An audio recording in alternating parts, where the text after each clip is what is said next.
Hello, you guys, and welcome back to another episode of Indian is always a Disney guy.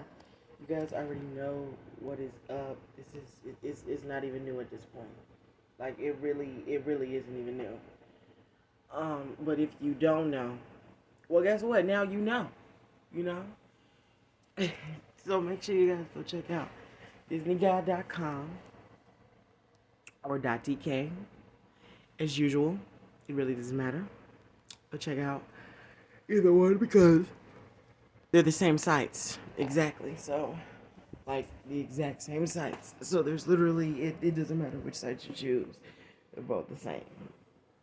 If you want to go to .com, you go to .com. If you want to go to .tk, you just go to .tk. Whichever you prefer. You know? But yeah. Let's get into today's episode. Today, we're going to be discussing the Super Bowl trailer. I believe this was the third trailer. Or was it the second trailer? I believe this was the third trailer released by Marvel for Doctor Strange 2.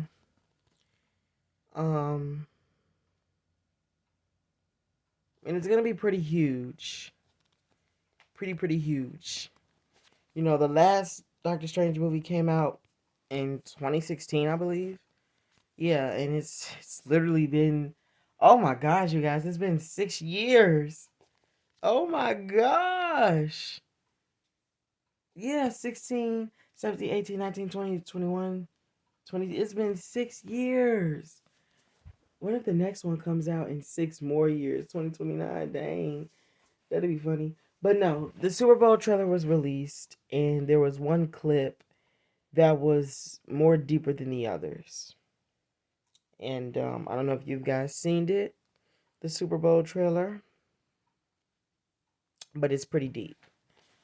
As you guys know, Wanda Maximoff is going to be in this movie,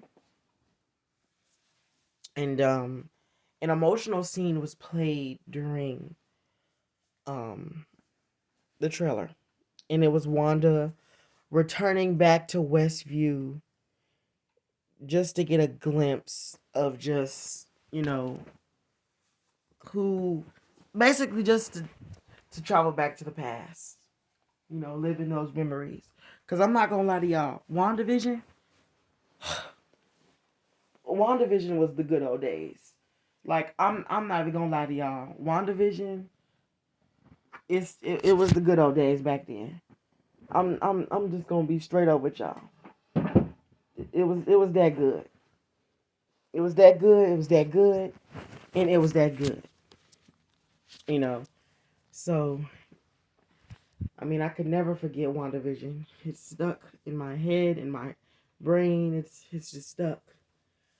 But Wanda went back to Westview, and she basically spoke to her past self.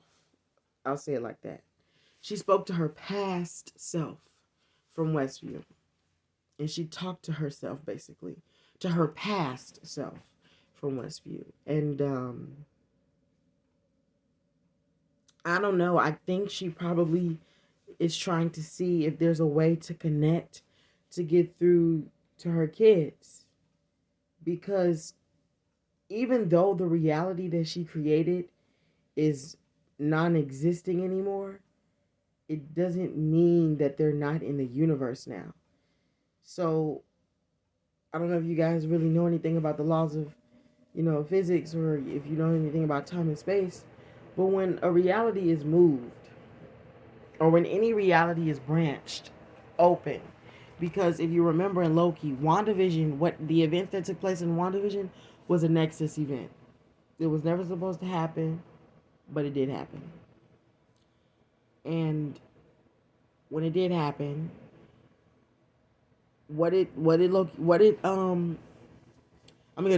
gonna say, what did the time people say? They said whenever a new reality branches out, other branches follow. Just because one reality is non-existing doesn't mean that there are alternate realities where they are existing. You get what I'm saying? So they could still be out there, just not in this universe anymore and in this reality, because Wanda closed it. She she shut it down. She opened up the hex and closed the hex down. So they're non-existing in this reality. They don't exist in this universe, in this reality. But they could be still existing in just a different reality. And they're probably trying to get into contact. And she's probably trying to get in contact with them. I mean, it would make sense. Which is why she said in the end of the trailer, she said, when the heroes when heroes do something reckless or dangerous or bad to save the people they love, they're called heroes. They're still seen as heroes. But when Scarlet does it, because I mean, even I forgot her name, Agatha said it. There's a whole chapter devoted to the Scarlet Witch in the Darkhold, and it talks about how she's not born, but I mean, I forgot how it goes, but I know part of it is that it says that she destroys the world. Oh, that's part of it. And she said in the trailer, after he said that, she said, but when I do it, I'm the bad guy. And that was pretty sad, because Wanda has been through a lot, you know, emotionally and mentally, especially in WandaVision. But obviously, these two things are going to be discussed in this movie, and I can't wait. Because I know the movie theater is going to be crowded up. I know they're going to be packed up. I know they're going to be filled up with people just in line waiting to see this movie. I know it for a fact. I can feel it. But thank you guys for listening in to today's episode. Make sure you follow this podcast so you can get updates on new episodes. Thank you for listening in, you guys. And bye-bye, guys.